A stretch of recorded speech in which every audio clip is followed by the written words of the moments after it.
Friends, सो आज अपना ये क्या है, न्यू चैप्टर स्टार्ट होने वाला था। क्या नाम था उसका, कोई भी देख के आया? Magnetic effect of current. Magnetic effect of current. देखो, हम जो इतने दिन अपने लेक्चर में बात कर रहे थे वो क्या कर रहे थे, सबका सब इलेक्ट्रोस्टैटिक कंडीशन के अंदर था। लेकिन अब क्या होगा अपना, उसके अंदर क्या था, चार्ज रेस्ट के अंदर था। यहाँ क्या करवाएंगे हम, कोई भी चार्ज उसको मूव करवाएंगे। तो मैंने आपको पहले भी बताया था कि जब कोई चार्ज रेस्ट में है तो वो क्या कर रहा है, ओनली इलेक्ट्रिक फील्ड जनरेट कर रहा है। मैंने फिर ये भी बताया था कि जब कोई चार्ज मूव कर रहा है तो वो क्या कर रहा है, इलेक्ट्रिक फील्ड और मैग्नेटिक फील्ड दोनों जनरेट कर रहा है। अदरवाइज कोई चार्ज एक्सीलेट कंडीशन में है तो वो क्या कर रहा है, इलेक्ट्रोमैग्नेटिक वेव जनरेट कर रहा है। यहाँ पे देखो आप क्या लेंगे, पहले हम देखेंगे कि चार्ज क्या है, मूविंग कंडीशन में, तो उसके पास में कौन सा फील्ड जनरेट होता है, अदरवाइज क्या होता है, क्या नहीं होता है। तो देखो आपके बहुत बड़े बड़े साइंटिस्ट हुए हैं, ऑरिस्टिड सर, ऑरिस्टिड ऑरिस्टिड एक्सपेरिमेंट, ठीक है। ऑरिस्टिड सर क्या कर रहे थे, अब मान लो मैं कोई एक सर्किट पहले बना देती हूँ, उसके अंदर क्या है, बैटरी भी लगी हुई है, ये क्या हो गया, तो ये पास हो गया, इसके अंदर हो गई करंट आई। ऑरिस्टिड सर ने क्या देखा, हालांकि उनका क्या था, एक्सपेरिमेंट दूसरा था, वो तो क्या कर रहे थे, बाइल के लिए अपना फाइंड आउट होता। उन्होंने क्या देखा, जब वो सर्किट के पास में कंपास लेके गए ना, तो कंपास के अंदर क्या आया आपका, कुछ ना कुछ रिफ्लेक्शन आया। तो उन्हें लगा कि हाँ कुछ मतलब अलग है यहाँ पे। तो उन्होंने क्या किया, उस कंपास को ऐसे करके पास में लेके आए, फिर इस कंपास को क्या किया, वापस थोड़ा सा दूर लाए, तो इसके अंदर क्या हुआ, डिफ्लेक्शन कम आया, ठीक है। वापस थोड़ा नजदीक लेके गए, डिफ्लेक्शन क्या करता गया आपका, बढ़ता गया। फिर उन्होंने ऐसे देखा कि क्या मैं करंट की डायरेक्शन चेंज कर रहा हूँ तो भी डिफ्लेक्शन में क्या हो रहा है, चेंजमेंट हो रहा है। तो उन्होंने क्या किया, इस बार करंट की डायरेक्शन रिवर्स कर दी, बैटरी चेंज कर दी। तो उन्होंने देखा कि जो डिफ्लेक्शन पहले इस डायरेक्शन में था वो क्या हो गया, जस्ट अपोजिट डायरेक्शन उसके। तो इससे हमें क्या देखने को मिला कि यहाँ पे क्या हो रहा है, कोई भी करंट कंडक्टिंग वायर है उसके आसपास में, या आपकी मैग्नेट ले लो, उसके आसपास में एक ऐसा फील्ड होता है, ठीक है, जिससे दूसरी कोई मैग्नेट या तो इसके पास में लेके आओ, अदरवाइज करंट कंडक्टिंग सर्किट के पास में क्या लेके आओ, पास लेके आओ। इसके पास में जब नीडल लगते हैं तो नीडल में क्या आता है, एक डिफ्लेक्शन आता है। तो कोई भी मैग्नेट हो, अदरवाइज करंट कंडक्टिंग वायर हो, उसके पास में एक ऐसा फील्ड होता है जिसको मतलब कोई नीडल दूसरी मैग्नेटिक नीडल पास लाने पर क्या हो रहा है, उसके अंदर डिफ्लेक्शन आ रहा है। तो ये जो आपके करंट कंडक्टिंग वायर के आसपास का फील्ड है वो क्या होता है, मैग्नेटिक फील्ड, ठीक है। अब देखो मैग्नेटिक फील्ड, और सर ने क्या कंक्लूजन निकाला, एक तो उन्होंने ऐसे देखा, पहला कंक्लूजन आप ऐसे लिख लो, अदरवाइज हाँ पहले आप ऐसे लिख लो, मैग्नेटिक फील्ड आपका क्या होता है और क्या नहीं होता है। The region near a magnet or a current conducting wire, the region, conclusion आपको बाद में लिखा दूँ, पहले आप हाँ मैग्नेटिक फील्ड लिखो और उसके पास में लिखो मैग्नेटिक फील्ड, रीडिंग डालो और उसके आगे लिखो the reason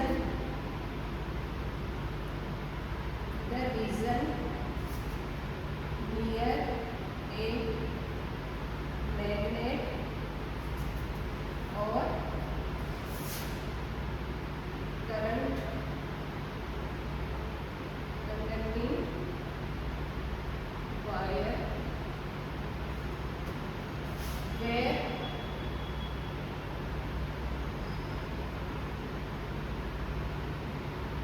the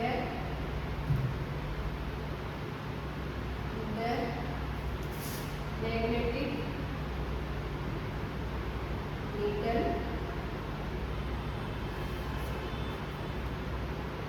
produce, where a magnetic needle felt a torque, otherwise or rest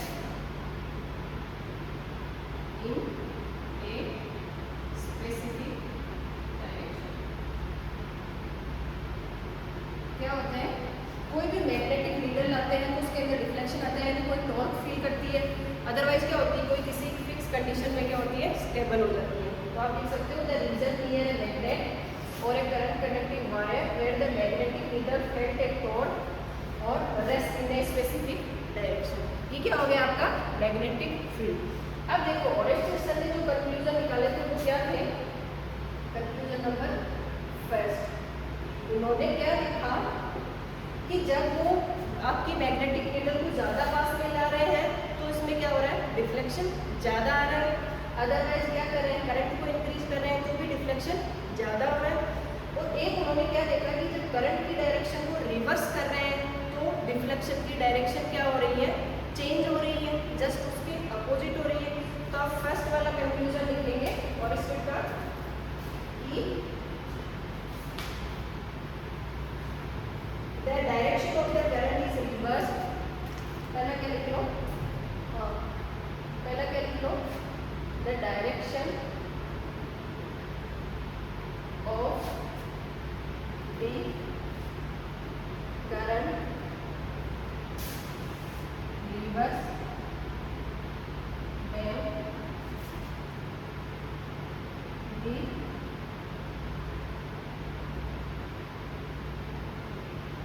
direction of needle या फिर कुछ भी बोलो, आल्सो चेंज। ठीक है, एक सेकंड वाला कंक्लूजन क्या आया कि जब हम क्या करते हैं, करंट को इंक्रीज करते हैं तो आपके फील्ड ऑफ रिफ्लेक्शन में क्या आता है, वेरिएशन। तो the strength of the field is directly proportional to the magnitude of current. The strength of the magnetic field, the strength of the magnetic field increase when the strength of the magnetic field increase, then the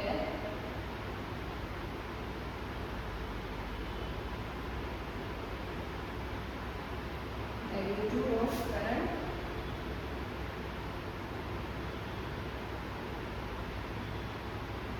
increase। ठीक है, एक conclusion क्या हो गया आपका, and the strength of the field is direct नहीं strength क्या कर रहा है, चेंज कर रहा है। एक second, the strength of the magnetic field क्या हो रहा है, डायरेक्टली प्रोपोर्शनल है उसके मैग्नेट्यूड के। दैट strength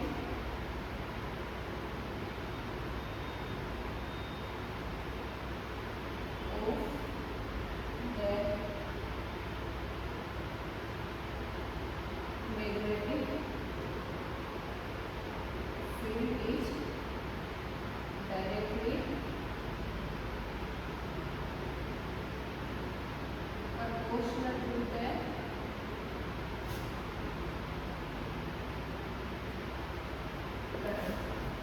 ये क्या हो गया, आपके दो सिंपल से कंक्लूजन निकल गया। अब देखो ये तो तय हो गया कि कोई भी करंट कंडक्टिंग वायर है, अदरवाइज कोई मैग्नेट है, उसके पास में क्या है आपका मैग्नेटिक फील्ड है। क्या आप ये भी टेस्ट, ये भी मतलब हम देख लेंगे कि मैग्नेटिक फील्ड कितना होगा, उसकी डायरेक्शन क्या होगी। ठीक है, बाकी हम आगे क्या करेंगे, क्वेश्चन करेंगे कि आपका स्ट्रेट करंट कंडक्टिंग वायर है उसके पास में कितना फील्ड होगा, कोई सर्कुलर है उसके पास में कितना होगा, ये हम आगे करते जाएंगे।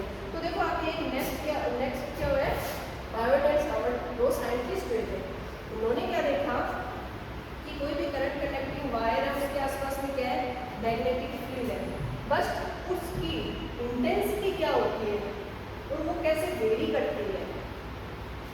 तो देखो आप क्या लिखोगे, बायोट सावर्ट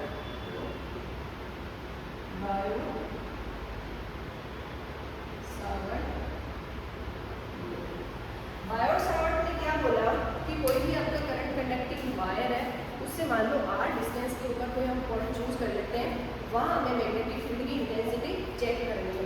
तो क्या किया उन्होंने कि पहले दो कंक्लूजन तो उनको मिले हुए थे और सर से कि कंपास को क्या कर रहे हैं, पास ले जा रहे हैं, दूर ले जा रहे हैं, पास ले जा रहे हैं, दूर ले जा रहे हैं।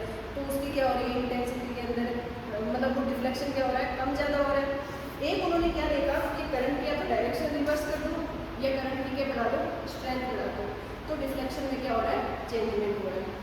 तो उन्होंने क्या देखा कि कोई भी एक करंट कंडक्टिंग वायर हो और उससे क्या करना है हमें, कोई उससे आर डिस्टेंस पर कोई ए पॉइंट है, उसके ऊपर हमें क्या देखना है, मैग्नेटिक फील्ड की इंटेंसिटी देखनी है।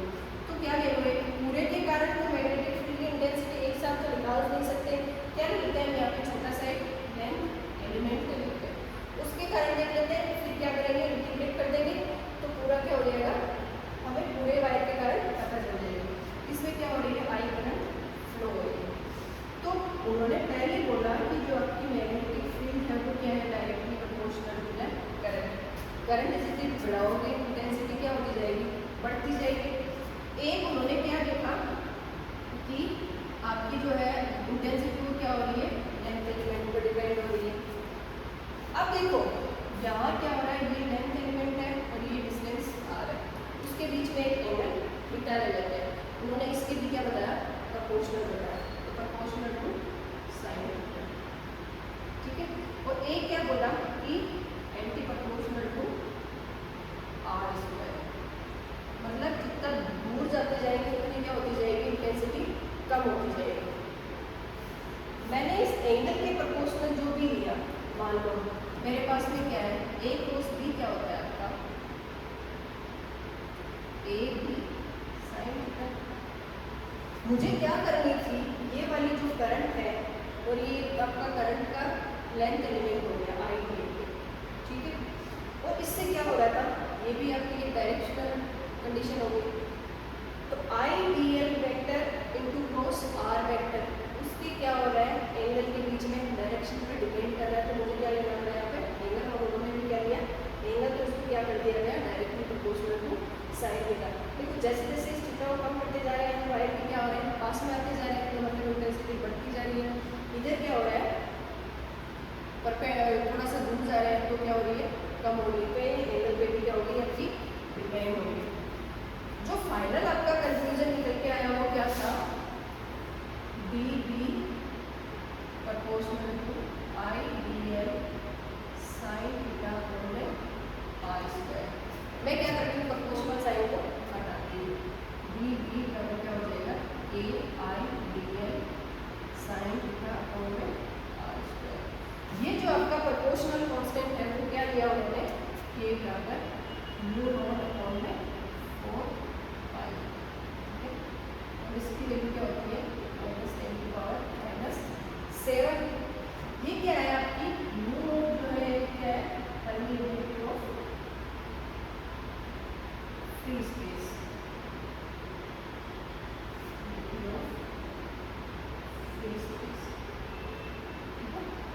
परमीएबिलिटी का मतलब क्या हो गया कि उसकी ये वैक्यूम की परमीएबिलिटी है, ठीक है, म्यू नॉट आता है।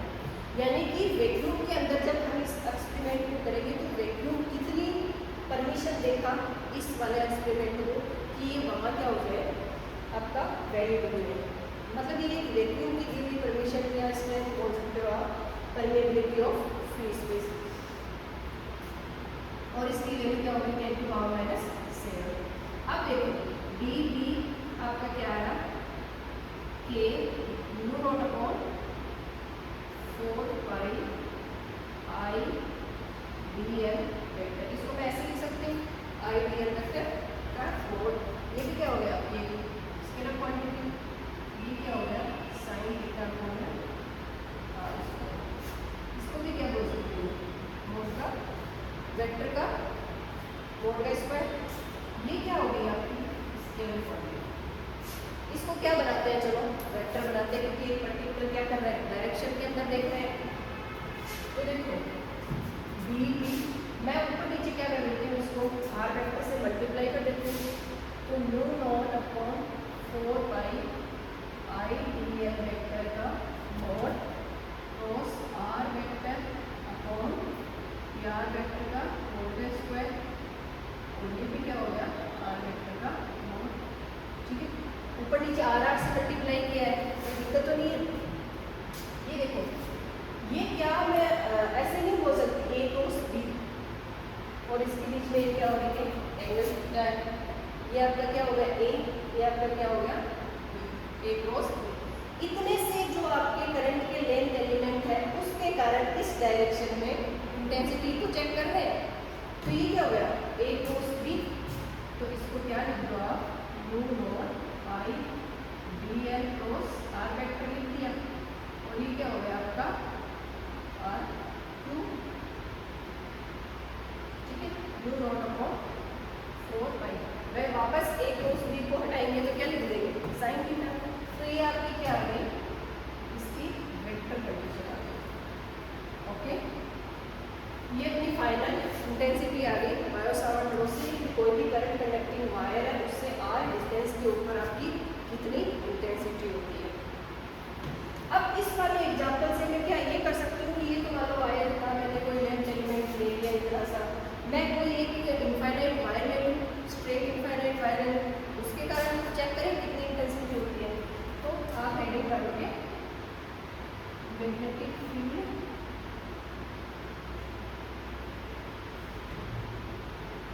इंटेंसिटी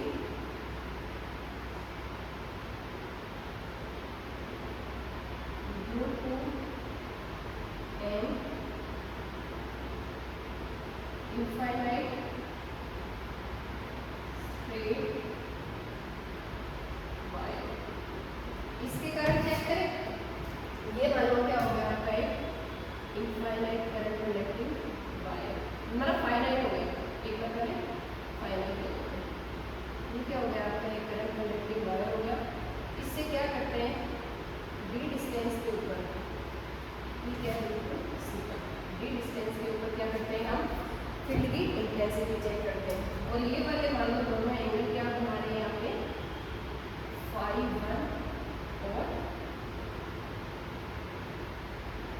ये वाला एंगल ऊपर वाला क्या बना रहा है फाई 2, और ये एंगल क्या होगा अल्फा 1 और ये एंगल आपके क्या हो गया अल्फा 2। इसमें क्या करते हैं पहले सेम टू सेम क्या करते हैं एक लेंथ एलिमेंट चूज करते हैं। तो ये मैंने मान लो क्या ले लिया है डी का लेंथ एलिमेंट ले लिया, ये आपकी इसकी यहाँ से आगे की क्या होगी आर डी, ये क्या होगा मान लो ये आर ले ली, ये एल ले ली, ये डी आपका क्या है ये मान, ठीक है। तो ये वाला एंगल क्या होगा 90 का, ये मान के आपकी क्या बनाएंगे थीटा, तो ये क्या हो गया 90 माइनस थीटा, ठीक है। ओके, इस वाले लेंथ एलिमेंट के कारण एक बार थोड़ा सा चेक कर लेते हैं। ये हमें क्या मिला है बायो सावर्ट से D B u naught upon 4 pi I B L sine theta upon में आर स्क्वायर। ओके, हमारे पास में यहाँ पे किस किस की वैल्यू नहीं है, एक तो डी एल वाली भी नहीं है, एंगल क्या पता हमें दिया हुआ है फाई 1 फाई 2 दोनों एंगल दिए हैं, एक क्या दिया है ये जो हमने रेडियस मानी है, ठीक है, ये इस वाले की वैल्यू है। तो क्या मैं इस वाले लेंथ एलिमेंट को उठा के इधर रखूँ ऐसे, ये क्या हो गया डी डिस्टेंस ये आर, ये क्या मान लिया मैंने एल, ये क्या था आपका छोटा सा एक लेंथ एलिमेंट डी एल, और ये एंगल क्या है थीटा, तो ये एंगल क्या हो गया 90 माइनस थीटा। ओके, तो अपना यहाँ पे वहाँ पे एंगल क्या हो जाएगा 90 माइनस थीटा, ठीक है। अब देखो यहाँ से क्या फाइंड आउट करते हैं हम कोस थीटा। कोस थीटा क्या होता है आपका बेस अपॉन हाइपोटेन्यूज, ठीक है। तो बेस कितना है इसका, ये क्या हो गया 90 माइनस थीटा, ये थीटा दिया हुआ है, तो ये क्या हो गया एल, और अपना हाइपोटेन्यूज क्या हो गया आर, तो आर इक्वल टू क्या हो गया एल बाई कोस थीटा, ये क्या हो गया एल नहीं ये क्या हो गया डी, डी बाई, तो ये क्या हो गया डी से थीटा, ये क्या हो गया आपका बेस, ये तो परपेंडिकुलर है, ठीक है। तो ये डी से थीटा हो गया। अब अपने पास में क्या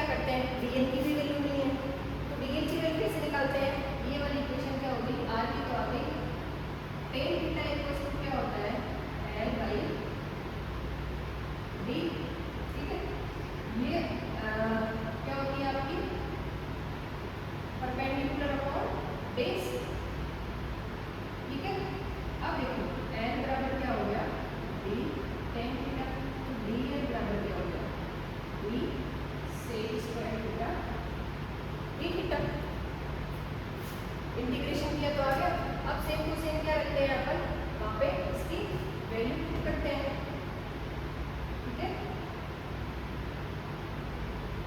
ओके।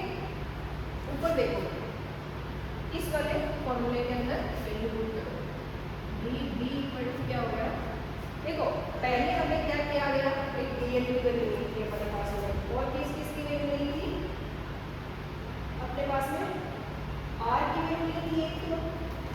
एक क्या ली थी आपके पास में, डीएल की वैल्यू मिली थी, हमने क्या निकाली है, दोनों वैल्यू निकाली, r की क्या करी, d sec थीटा निकाली, और dl की क्या निकाली, d sec square theta d theta निकाली।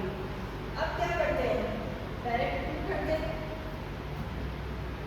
ये वाली होगी, तो देखो म्यू नॉट अपॉन में 4 पाई, ये आपका क्या हो गया, म्यू नॉट अपॉन में 4 पाई आई, डीएल की जगह क्या लिखो, d sec square theta d theta, दोनों वाला क्या हो गया, साइन 90 माइनस थीटा क्या हो गया, कोस थीटा। ओके, और ये वर्ग का नीचे वाला क्या हो गया, आर स्क्वायर की जगह क्या लिख सकते हैं, अपने पास में क्या आया, d sec थीटा, तो ये क्या हो जाएगा, d square sec square theta, sec square theta से sec स्क्वायर थीटा कैंसिल हो गया, एक d से d कैंसिल हो गया, तो आपका क्या बच गया, mu naught I upon 4 pi d, ठीक है, ये क्या बच गया, cos थीटा d थीटा। ये अपने पास में क्या आ गया, लेंथ एलिमेंट dl के कारण इंटेंसिटी आ गई। इसको क्या करूं मैं, इंटीग्रेट करूं और एक पूरे फाइनाइट वायर के कारण निकाल लूं। तो देखो इसका इंटीग्रेशन किया तो क्या आया, ओके, ये कुछ नहीं आपका बहुत इजी सा पार्ट है। हमें क्या करेंगे, कोई भी इनफाइनाइट वायर दे देगा या फाइनाइट वायर दे देगा, उसके कारण क्या करेगा, किसी r डिस्टेंस के ऊपर इंटेंसिटी पूछ लेगा। तो इंटीग्रेशन क्या हो गया, mu naught I upon 4 pi d और cos थीटा d थीटा।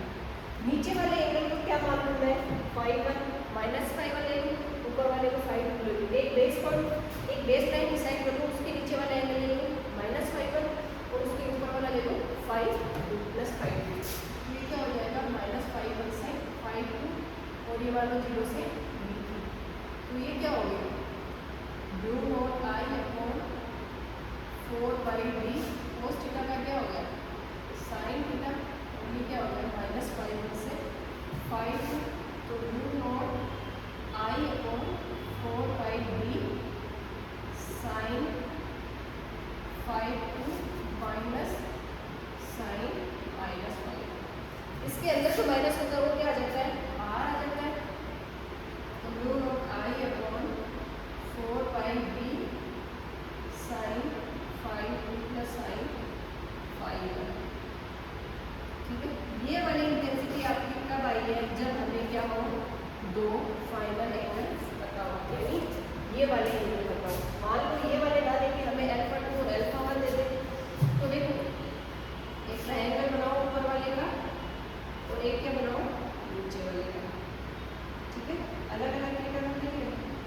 मान लो हमें ये वाला दिया हुआ, ये वाला ना दिया हुआ, तो ये क्या है 90, तो ये क्या है φ2, मतलब α2 प्लस φ2 प्लस 90 टोटल क्या है आपका 180 का, तो α2 क्या आ गया 90 माइनस φ2, ठीक है, और ये वाला क्या है 90 α1 और ये φ1, और α1 क्या आ गया 90 माइनस φ1, ठीक है। अदरवाइज φ2 निकालो तो इधर क्या कर दो α2 कर दो, ये क्या हो गया φ2, और φ1 निकालो तो इधर क्या हो जाएगा α1, पुट करो इसकी जगह, फिर देखो क्या आता है, और फिर हम एक दो क्वेश्चन करेंगे कि स्ट्रेट वायर के कारण क्या होता है, और अगर एक साइड से फाइनाइट हो एक से इनफाइनाइट हो तो आपकी इंटेंसिटी क्या होती है, ठीक है। तो ये वाला क्या हो गया, v vector equals to mu not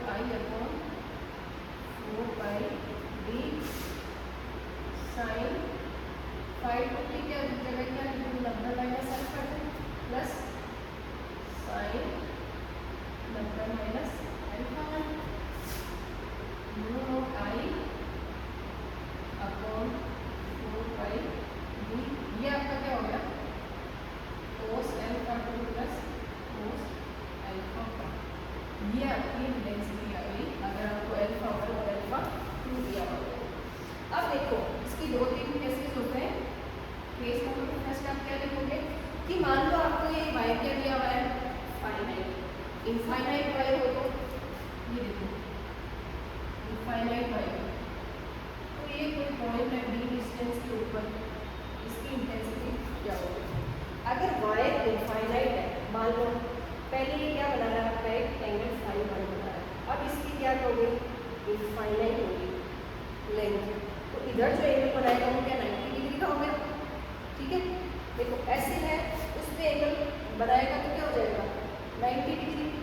दोनों क्या चल रहे हैं एक दूसरे की पैरेलल डिस्टेंस में देखेंगे तो ऑब्वियस सी बात है एंगल क्या आएगा 90 डिग्री।